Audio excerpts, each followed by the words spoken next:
Bem, 11 horas e 25 minutos. Hoje no quadro Expresso Saúde vamos falar sobre refluxo, que é um problema que afeta algumas pessoas e costuma causar bastante incômodo. Os sintomas são desconfortáveis e por isso é importante ir ao médico para que possa ser feita aí uma avaliação e indicado o tratamento mais adequado. Normalmente envolve o uso de medicamentos que ajudam a aliviar os sintomas. Para que a gente possa se esclarecer também um pouquinho mais sobre esse assunto, tirar nossas dúvidas, nós estamos recebendo a médica gastro e hepatologista Joyce Maranhão, que está aqui com a gente. Bom dia, doutora Joyce, seja bem-vindo ao nosso quadro Expresso Saúde aqui na Rádio Clube News FM. Bom dia, bom dia. Bom dia a todos e obrigada pelo convite. O prazer é todo nosso, é sempre importante falarmos sobre problemas que afetam a nossa sociedade de uma forma bem mais ampla. E hoje a gente tem tempo suficiente para falar sobre isso, doutora. Para que a gente possa começar essa conversa e explicar para os nossos ouvintes o que provoca o refluxo. O refluxo é uma doença que a gente considera crônica, né? É uma doença onde o conteúdo do estômago, ao invés de ir para frente, que é o caminho normal, ele volta, né? E o esôfago da gente não foi preparado para receber esse ácido. Então, quando ele volta, ele vai gerar sintomas, né? E isso pode ser causado por vários motivos. Dentre eles, o principal é a alimentação, né? Não só os alimentos em si, mas também a forma que se alimenta, né? E também tem alguns fatores do próprio organismo, como, por exemplo, no final do esôfago, a gente tem uma válvula onde ela se fecha depois que a gente come, que o conteúdo chega até o estômago, para que esse conteúdo não fique retornando. Por vezes, essa válvula ela pode ficar um pouco mais frouxa, e isso pode facilitar também o retorno desse conteúdo, causando o refluxo. E como é que a gente sabe que tem refluxo? Quais são os sintomas que apresentam aí para as pessoas que têm esse mal? A gente faz diagnóstico de refluxo principalmente pelos sintomas, né? Então, geralmente, quem tem doença do refluxo vai sentir sintomas como queimação na região do tórax, vai sentir gosto amargo na boca, porque, por vezes, esse conteúdo ele pode chegar até a boca e aí dá esse sintoma de um gostinho, que é o gosto do suco gástrico. Pode inflamar a região da laringe, que fica aqui na garganta, dando aquela sensação de que tem alguma coisa presa, que tem um nó preso, um pigarro. Pode dar tosse seca, rouquidão, comeu e parece que não desceu, entalou. Pode dar também sensação de dor quando vai engolir e dor na região do abdômen, que é no finalzinho do esôfago, próximo do estômago. Então, pode dar vários sintomas, né? Às vezes o paciente não necessariamente vai ter todos esses sintomas. Por vezes tem só uma tosse seca, não tem os outros sintomas e pode ser doença do refluxo. Você me definiu aí nessa explicação. Recentemente fui diagnosticado com refluxo, né?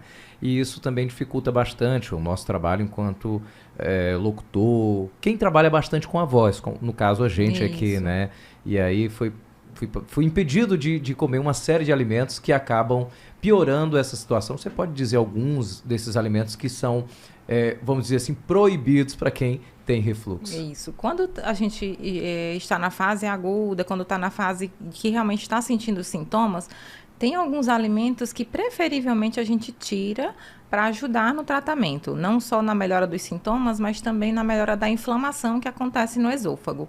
Então, alimentos cítricos, né, acerola, cajá, caju, maracujá, os alimentos gordurosos, os alimentos mais condimentados, então evitar as pimentas, né? Há alimentos mais industrializados, enlatados, embutidos. Chá preto? Os chás também pioram. Né? Esse foi o mais difícil, gente. Para você que está acompanhando a gente, estamos agora no quadro Expresso Saúde falando sobre a questão do refluxo. E eu fui diagnosticado recentemente com refluxo e acho que uma das piores... Do que mais dificultou eu fazer esse tratamento foi deixar o café, porque é uma bebida, né, que a gente ama, o brasileiro ama, e desde a nossa infância a gente é acostumado a tomar café. E eu deixei de tomar o café, o que piorou bastante as minhas dores de cabeça, mas logo depois a gente vai acostumando, vai voltando ao normal, né? Mas de início foi bastante ruim deixar o chá preto, conhecido como café também, Coca-Cola, outros alimentos que acabam prejudicando muito para quem tem refluxo. né? E é bem complicado. A doutora estava falando aqui alguns dos alimentos e na hora eu lembrei do café, que era uma das minhas bebidas preferidas, né? E aí tive que deixar, e para muita gente é importante deixar esses chás, não é isso, doutora? É uma das queixas mais comuns no consultório, é justamente a dificuldade de deixar o café. Olha aí, então eu Aí a tive gente essa acaba, dificuldade. por vezes, colocando ali um descafeinado, diminuindo a frequência para alguns que não conseguem retirar, para que esteja auxiliando também além das medicações, né? Mas alimentos gordurosos também podem, alimentos gaseificados, né? Então os refrigerantes, o álcool também piora, né? E lembrar também a forma de comer, que isso também vai interferir. Então às vezes você come até de uma forma alimentos saudáveis, porém come muito de uma vez só, isso favorece que o estômago aumente a pressão, isso vai favorecer que o alimento fique retornando.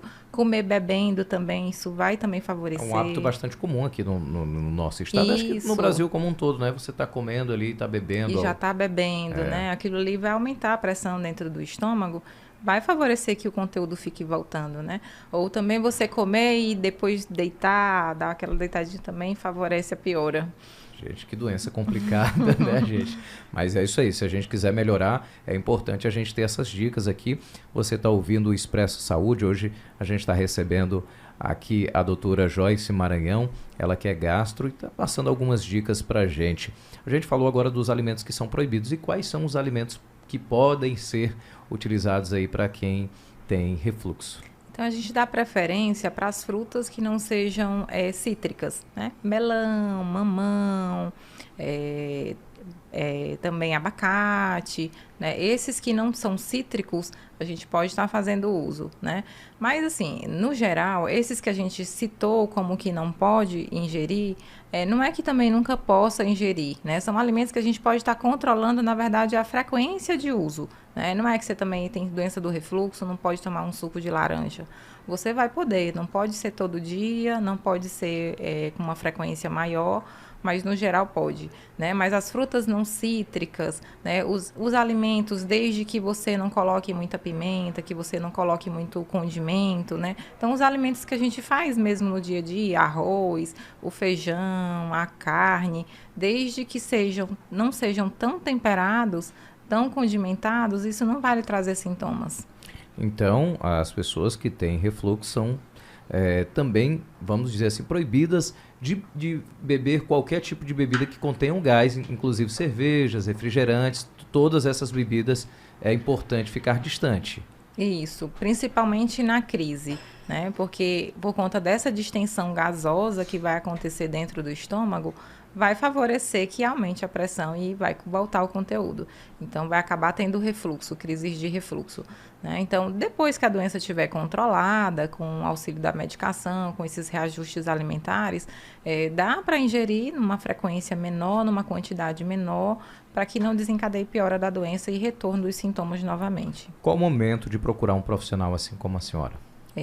Então, assim, o melhor momento, assim, geralmente as pessoas elas sentem e tomam um antiácido, vai postergando, e na maioria das vezes o uso dessas medicações, elas mais tratam o sintoma do que a doença em si, né? Então, geralmente, quando você tem persistência desses sintomas, às vezes você não está mais nem ingerindo tanto aqueles alimentos que são desencadeadores dos sintomas, mas mesmo assim, persiste sentindo, independente de qualquer fator, é um sinal de que provavelmente já tem inflamação na região do esôfago, né? Então, é importante não ficar se automedicando, porque por muitas vezes a gente já vai fazer o exame, já tem inflamações mais graves, né? E aí a gente precisa fazer o tratamento da forma adequada.